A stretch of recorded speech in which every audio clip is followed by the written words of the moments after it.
আহ, বনবাসে কি যে শান্তি আর শান্তি। সংসারের ঝামেলা নাই, বাজার করার ঝামেলা নাই, বোর কোনো অশান্তি নাই, শুধু শান্তি আর শান্তি। ধন্য ধন্য বলি তারে। আমি বুঝলাম না তোমরা এখানে আসছো কেন? আমি আসছি বনবাসে, এই জন্য বাসার পাশে বনবাস করা আমার ঠিক হয় নাই। সুন্দরবন চলে গেলে সব থেকে ভালো হইতো। আমরা তোমাকে ডিস্টার্ব করতে আসি নাই মিজান, তুমি তো চা না খায় বেশিক্ষণ থাকতে পারো না, তোমার জন্য চা নিয়ে আসছি। নাও। আমি কি এখন তোমার বেডরুমে বসে আছি যে আমি এখানে বসে বসে চা খাবো? আমি বনবাসে আসছি, বনবাসে এসে কেউ কোনোদিন চা খায় না। আমি এখানে গাছের ছাল বাকল লতা পাতার রস খেয়ে বাঁচবো। শাল বাকল গাছের পাতা পুতা এগুলা তো তিতা রে বাবা, তুই কি সব তিতা খায় থাকতে পারবি? আব্বা, সারা জীবন যেহেতু মানুষের তিতা কথা খায় হজম করে ফেলাইছি, গাছের তিতা রসও খায় হজম করে ফেলামো, কোনো সমস্যা হবে না। ও মাই গড, আমার তো লাঞ্চ টাইম হয়ে গেছে। এই তুমি না লাঞ্চ করবে, তুমি লতা পাতা খাইতেছো কেন? আজকে আমার বনবাসের প্রথম দিন, আমি গাছের পাতা ছাড়া অন্য কোনো খাবার জোগাড় করতে পারি নাই, তাই পাতাই আজকে আমার লাঞ্চ। না না মিজান, তোর লতা পাতা খাইতে হবে না। আমি তোর জন্য যে গরুর মাংস ইলিশ মাছ দিয়ে ভাত রান্না করে নিয়ে আসছি, তুই এইগুলি খা। এই লতা পাতা খাইলে তো তোর পেট খারাপ করবো। না মা, এই পাতা খেলে পেট খারাপ হবে না, এই পাতা হচ্ছে অর্গানিক। বরং তোমার ওই ফরমালিনযুক্ত খাবার খেলে আমার পেট খারাপ হবে। বুঝছি, আমাদের পছন্দের খাবার তুই খাবি না। নে, এই টাকা কয়টা রাখ, তোর পছন্দের মতো জিনিস কিনা খাইস। আব্বা, আমি বনবাসে আসছি, আমার কাছে গাছের পাতা যা, টাকাও তা। কারণ এখানে তো কেনার মতো কিছুই নাই, বাজার ঘাট কোনো ঝামেলা নাই। তাছাড়া অর্থই অনর্থের মূল। আমি সব সম্পত্তি টাকা পয়সা থেকে দূরে থাকতে চাই। এই তোমরা এখন যাও তো, আমাকে ডিস্টার্ব করো না, যাও। না না, আমি এখান থেকে যাব না, আমি তোমার সাথে থাকবো। এই যেখানে দুইটা বালিশ আছে আমরা এখানেই থাকবো, আমি কোথাও যাচ্ছি না। ঠিক আছে, খুব ভালো হয়েছে, তোমরাই থাকো। আমি এখন এত দূরে যাবো বনবাসে, সুন্দরবন চলে যাবো, কে আমার খুঁজেই পাবে না। না না বাবা, না না যাইস না, যাইস না, যাইস না, তুই কাছেই থাক। আমরা তো তোর জানলা দিয়ে বারান্দা দিয়ে দেখতে পারি তোরে। বৌমা, আর ঝামেলা করো না, চলো চলো, নাইলে কিন্তু সুন্দরবন যাবি গিয়া। আসো মা,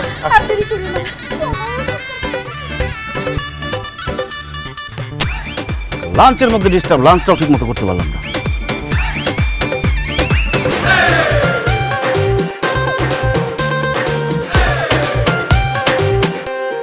সংসার আমার ভাল লাগে না, সংসার ভালো লাগে না, সংসার হইল বিষের কলসি, আমি হব দিওয়ানা।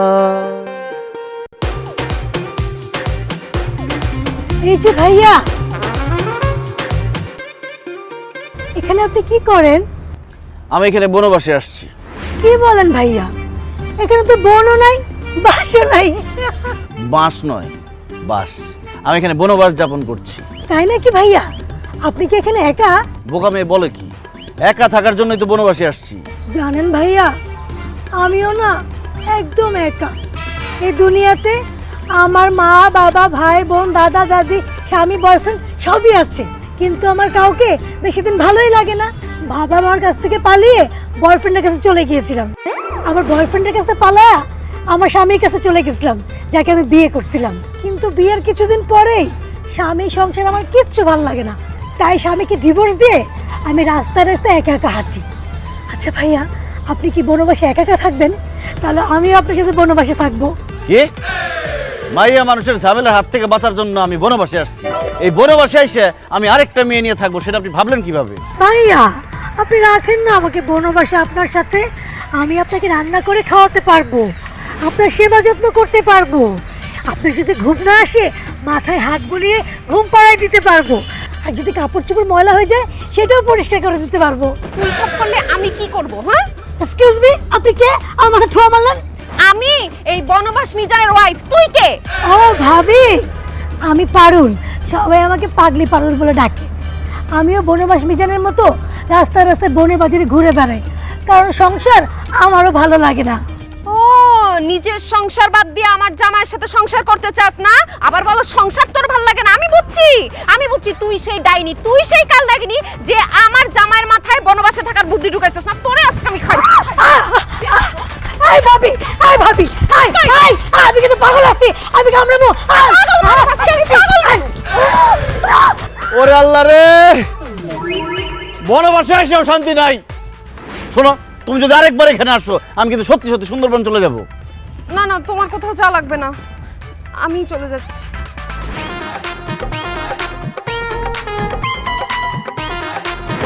খোলা পরিবেশে বাথরুম করতে কি আরাম। সংসার আমার ভাল লাগে না, সংসার। আমি কি দেখতেছি ভাই? আপনি কে? আমি হইলাম সে যারে দেখলে মানুষ ভয় পায়। ও, আপনি সার্কাসের জোকার। আমি আর ভয় পেয়ে গেছিলাম, আমি ভাবছি আপনি ভূত। খামোশ বদতমিজ! আমি সার্কাসের দোকান না, আমি হইলাম ভূত, সত্যি সত্যি ভূত। ও মা গো, কি বলতেছেন আপনি? আপনি সত্যি সত্যি ভূত? আপনি এত রাত্রে এখানে কি করতেছেন? আপনি এখন ঘুমান নাই কেন? আমি ভূত, আমি ঘুমাই না, আমি মানুষের চোখের ঘুম কেড়ে নেই। বুঝতে পারছি, কিন্তু এত রাত্রে আপনি আমার কাছে কি মনে করে ভূত ভাই? এই বেটা, কিসের ভাই? ভূত আব্বা বল। আচ্ছা আচ্ছা, ঠিক আছে ঠিক আছে ঠিক আছে, বলতেছি। ভূত আব্বা, আপনি এখানে কি মনে করে? আমি রাইতে ডিনার করি নাই, আমি আসছি তোর রক্ত খাইতে। কাছে আয়, কাছে আয়, তোর রক্ত চুষা খাবো। ভুলের কাজ করেন না ভূত আব্বা, আমার শরীরের রক্ত অনেক তিতা, কারণ আমি পাতা খাই। উল্টা আপনার বমি আসবে। কি কস? তুই পাতা খাস? খাইলাম না, খাইলাম না তোর রক্ত। তোর কাছে যা আছে সব আমারে দিয়া দে, টাকা পয়সা সোনা দানা যা আছে সব তাড়াতাড়ি বাইর করে দে। তাড়াতাড়ি বাইর কর, নাহলে কিন্তু আমি নিজের কন্ট্রোল রাখতে পারবো না। তোর গার মোটকে খাই ফেলামু। ভূত হয়ে তুই টাকা পয়সা চাস? এবার বল তুই কে? ভাইয়া না মা বল, আমি বুঝতো কিছু না, আমি মানুষ। কিন্তু তোর এই অবস্থা কেন? আল্লাহর প্রতি মানুষ হয়ে ভূত সাজা রইছস কেন? ভাইয়া রে, সংসারে জ্বালায় ভাইয়া, বিশ্বাস করতেন না ভাইয়া। আর বহারে সারা জীবন জ্বালায় পুরা পুরা কইলা করে এলাইছে, জীবনটা পুরা খাক করে এলাইছে। শেষ পর্যন্ত এই জ্বালা সহ্য করতাম না, হারে বনবাসে আইছি। কিন্তু বনবাসে আই খামু কিয়া? পেট বলি তো একটা কথা আছে, টেয়া পয়সা পামু কই? এই কারণে আই বুঝছা জি, মানুষের ডটর দেয়াই, ডটর দেয়াই কিছু টেয়া পয়সা হাতাই লই, এই আর কি ভাইয়া। আপনি এত রাইতে ইয়ে কি করেন? সংসার আমার ভাল লাগে না, এজন্য সংসার ছেড়ে ছুড়ে আমি বনবাসে চলে আসছি। কোন কি ভাইয়া? আরে ভাইয়া আইয়ার আমনে তো একই ফতের প্রতীক, কোনো সমস্যা নাই ভাইয়া। আজ যাতুন আমি একটা লজ্ঞা ভাই গেছি, আইয়ার আমনে একসাথে থাকবি। হ্যাট, আমি বনবাসে আসছি, আমার সাথে আমি কোনো লোক রাখবো না। তবে ভূত হিসেবে তুই আমার আশেপাশে থাকবি, যখন আমার দরকার হবে আমি ডাক দিব, তুই চলে আসবি। ঠিক আছে ভাইয়া, আমনেরে আমার ভালো লাগিয়েছে। আমনের উপকারে, আমনের দরকারে যখন আপনি আমারে ডাক দিবেন তখনই আমি হাজির হয়ে যাব, কোনো সমস্যা নাই। আচ্ছা আচ্ছা, কিছু খাইছেন নি? পাতা খাইছি। ও, আর অবশ্য হাতা খেবের কোনো অভ্যাস নাই ভাইয়া। দেখ, আমি অন্য কোনো দান্দা করতে পারিনি। কে তুই?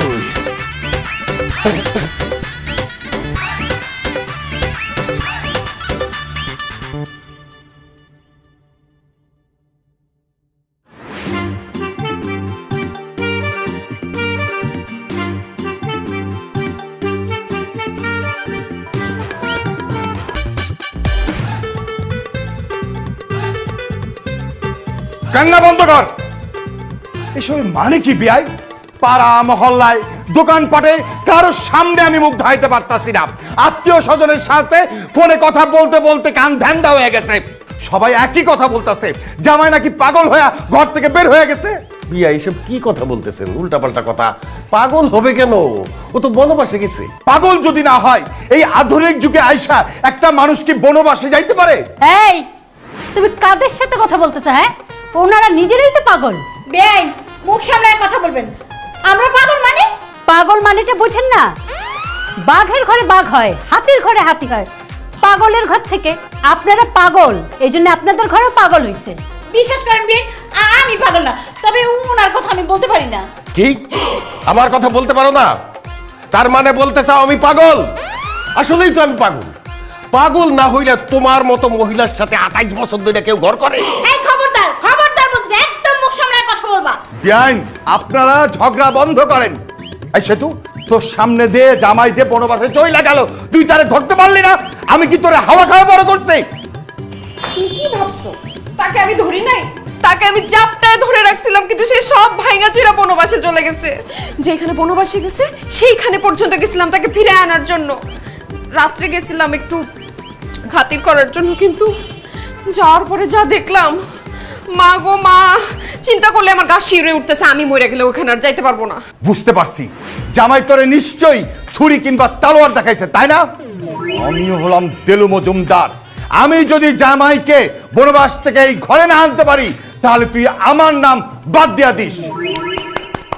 বিয়াই, আমরা সবাই ফেল মারছি, আপনি যান, দেখি আপনি কেমনে আপনার জামাইরে ফিরে আনেন। অবশ্যই যাব। স্বপ্না, চলো আমার সাথে চলো। খারান খারান, আপনি বিহাইন্ডে নিতেছেন কেন? আপনি জানেন না আপনার জামাই মহিলা মানুষ দেখলে আরো খেপে যায়? আরে বিয়াই, আমার সঙ্গে যদি আমার স্ত্রী থাকে তাহলে আমার মনের মধ্যে একটু সাহস সাহস লাগে, এই জন্য নিতাছি। এই খেলা হয়েছে কেন? চলো, আসো।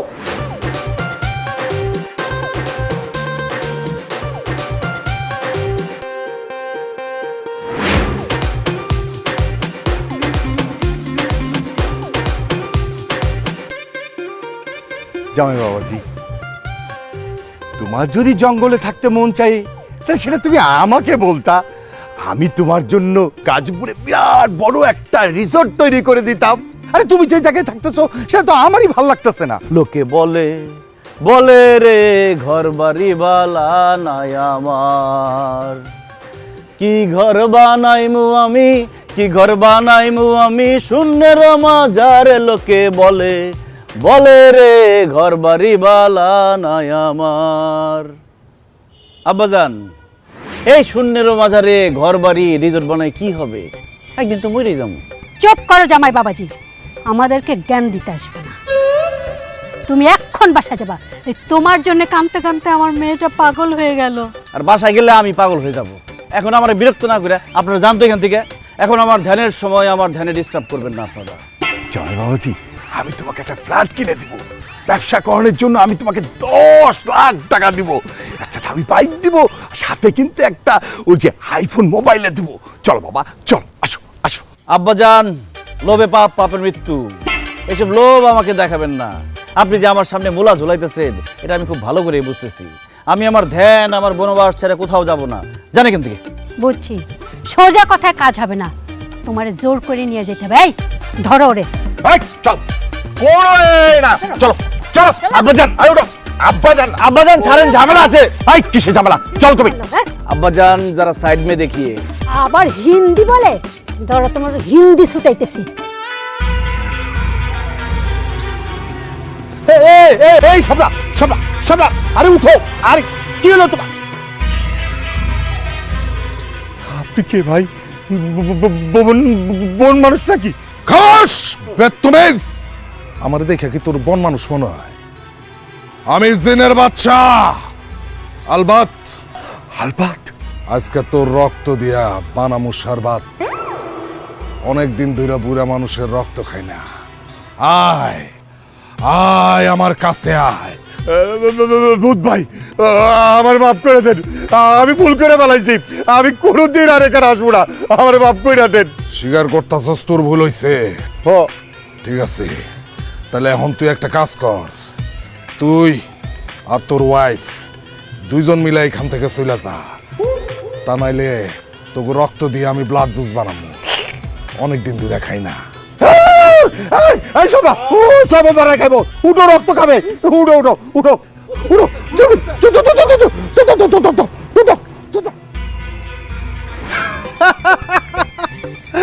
আই বুঝলাম না ভাইয়া, মানুষ আরো দিয়ে এত গিল্লা ডরা। জামাই বাবাজি, আমারে ভূতের ভয় দেখা কোনো লাভ নাই। আমি পুলিশ ডাকবো, সাংবাদিক ডাকবো, সংবাদ সম্মেলন কইরা তোমার এখান থেকে লয়ে যাবো। তোমার বিরুদ্ধে আমি মামলা করবো, কথাটা মনে রাখো। এই চল চল চল।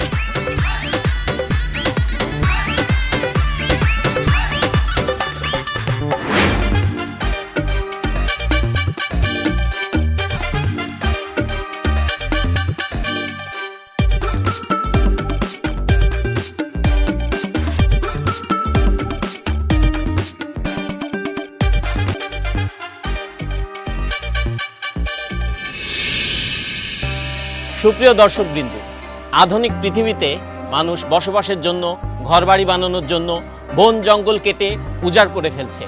মানুষের সুখ সমৃদ্ধির জন্য বড় বড় অট্টালিকা তৈরি করছে। কিন্তু আজ আমরা আপনাদেরকে এমন একজন আজব মানুষের সঙ্গে পরিচয় করাবো যে এই মডার্ন যুগে এসেও তার সুখ সমৃদ্ধি, আত্মীয় স্বজন পরিজন সব কিছু ত্যাগ করে এই বনবাসে এসছেন। চলুন আজকে আমরা কথা বলবো মিস্টার মিজানের সঙ্গে, যার সংসার ভালো লাগে না। এখন আমরা কথা বলবো মিস্টার মিজানের সঙ্গে। আচ্ছা মিস্টার মিজান, আপনার সংসার ভালো লাগে না, এই যে আপনি আপনার বাবা মা স্ত্রী আত্মীয় পরিজন ছেড়ে এখানে বসবাস করছেন, কেন? মিজান সাহেব বলুন, কেন আপনার সংসার করতে ভালো লাগতেছে না? আমার খুব জানতে ইচ্ছা করতেছে। আমি তোর বাবা, আমিও জানতে চাই কেন তোর সংসার ভালো লাগে না। আমাদের একটু বল বাবা। আমারও জানতে ইচ্ছে করছে, কি দোষ করেছি আমি? কি আমার অপরাধ? তুমি কেন আমার সাথে সংসার করতে চাচ্ছ না? নিজাম ভাই, আয় না গরিব মানুষ, হাঁটতে অংশ নাই, ইল্লা বলে সংসার চালাইতে পারি না। সংসারের জ্বালায় এই বুধ সাজি মানুষের ডর দেয়, এটাই অংশ লুজি। কিন্তু আন্না তো ভাই যাবে আর কিছু লাগে না। মিজান ভাই, আমরা এখন লাইভে আছি, সারা বাংলাদেশের মানুষ আপনাকে দেখছে, আপনার কথা শুনছে। আপনি বলুন, সংসার আপনার কেন ভালো লাগে না?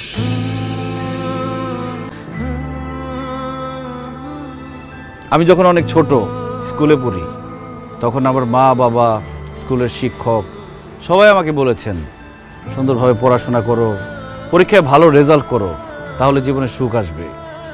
আমিও সেই সুখের আশায় দিন রাত পড়াশোনা করতে শুরু করলাম। পরীক্ষা দিলাম, ভালো রেজাল্ট করলাম, পড়াশোনা শেষ করলাম, কিন্তু সুখ পেলাম না। বরং চাকরি নামের একটা দুশ্চিন্তা আমার জীবনে চলে আসলো। সবাই বলতে শুরু করলো, যদি ভালো চাকরি পাও তাহলে জীবনে সুখ পাবা। তাই চাকরির জন্য বিভিন্ন জায়গায় পাগলের মতো ঘুরতে থাকলাম, ইন্টারভিউ দিতে থাকলাম। অবশেষে আমার চাকরিটা হলো ঠিকই, কিন্তু আমার জীবনে সুখ আসলো না। অফিসে কাজের প্রেশার, বসের প্রেশার, প্রমোশনের প্রেশার, আমার জীবন থেকে সুখ আরো বেশি হারিয়ে গেল। এরপরে ভাবলাম, জীবনে যদি একটা বউ আসে তাহলে হয়তো জীবনে সুখ আসবে। বউ আমার পাশে বসে থাকবে, মিষ্টি মিষ্টি কথা বলবে, রান্না করে খাওয়াবে, আদর করে রাতে ঘুম পাড়িয়ে দিবে। তারপর একটা বিয়ে করলাম, কিন্তু তারপর আমার জীবনের সুখ আসে নাই।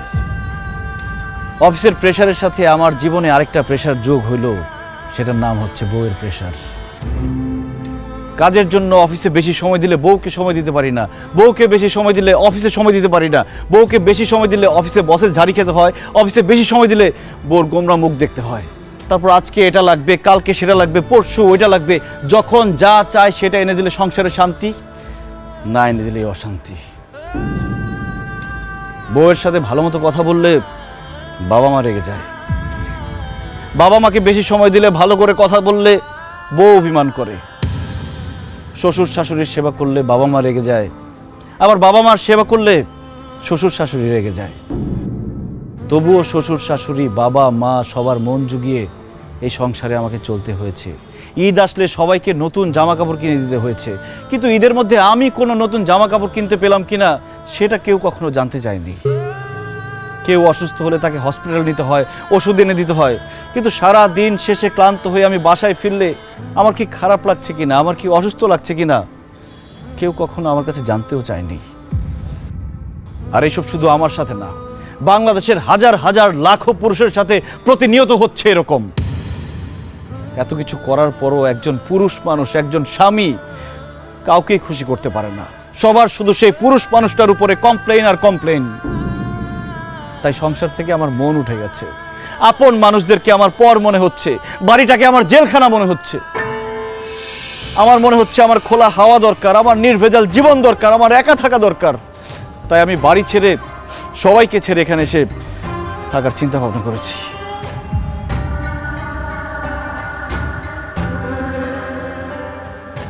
মিজান ভাই, এই ঘটনাগুলো আমার সঙ্গেও প্রতিনিয়ত ঘটে। আমারও মনে হয় আমি সব কিছু ছেড়ে ছেড়ে চলে যাই। আপনি তো একদম আমার মনের কথা বলেছেন। বাবারে, তুই যা বলছিস তাই দেশের সব পুরুষের সাথেই হয়। পুরুষ কোনোদিন কারো আপন হইতে পারে না। পুরুষ মানুষ শুধু দিয়েই যায়, কারো কাছে সুখ পায় না। তারপরেও পুরুষ সংসার ছেড়ে যেতে পারে না। তার দায়িত্ব হচ্ছে সংসারটাকে আগলে রাখা, সংসারের সব মানুষগুলিকে ভালো রাখা। এই অবস্থাটা হইতো না রে বাবা যদি আমরা পুরুষরা নারীরে নারী না বলতাম, মানুষ বলতাম, মানুষ ভাবতাম। আর নারীরাও যদি পুরুষ না বইলা মানুষ ভাবতো, দুইজন দুইজনরে মানুষ ভাবলে এই সমস্যাগুলি আর হইতো না রে বাবা। জামাই বাবাজি, তুমি যে কথাগুলো বলছো একদম ঠিক বলছো। তুমি বলতে পারছো, কিন্তু আমি সারাটা জীবন বলতে পারি না। তারপরে পুরুষ মানুষদেরকে এভাবেই সংসার করতে হয়, তোমাকেও করতে হবে। মিজান, আমাকে তুমি মাফ করে দাও। তোমার স্ত্রী হিসেবে আমার দায়িত্ব ছিল তোমার কষ্টগুলো বোঝা। আমি তোমাকে কথা দিচ্ছি, আজকে থেকে তোমার দুঃখ কষ্ট সব কিছুর আমি খেয়াল রাখবো। প্লিজ বাসায় চলো, চলো না আমরা নতুন করে সুখের সংসার করি। সংসার কখনো সুখের হয় না সেতু।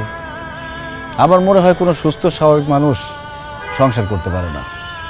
সংসার করতে হলে পাগল হইতে হয়। আমার মনে হয় আমরা পুরুষরা সবাই পাগল, আর সেই জন্য সংসারের শত ঝামেলা সহ্য করেও সংসার করে যাচ্ছি, করে যাব। চলো।